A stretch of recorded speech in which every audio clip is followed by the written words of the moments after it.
Welcome to the Phone Transformer channel. In today's video, we'll show you how to allow camera access on Samsung step by step. If you find this video helpful, please subscribe to our channel for more tech tips and tutorials. Let's get started.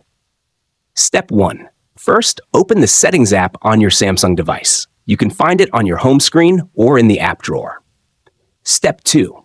Once you're in the Settings menu, scroll down until you find the option labeled Apps. Tap on it to access the list of all installed applications. Step 3. Now you'll see a list of all the apps installed on your device. Look for the app you want to grant camera permission to and select it by tapping on its name. Step 4. After selecting the app, you'll be taken to its settings page. Here, find and tap on the option that says Permissions. Step 5. In the Permissions menu, locate the Camera option and tap on it to proceed. Step 6. Now you will see different permission options.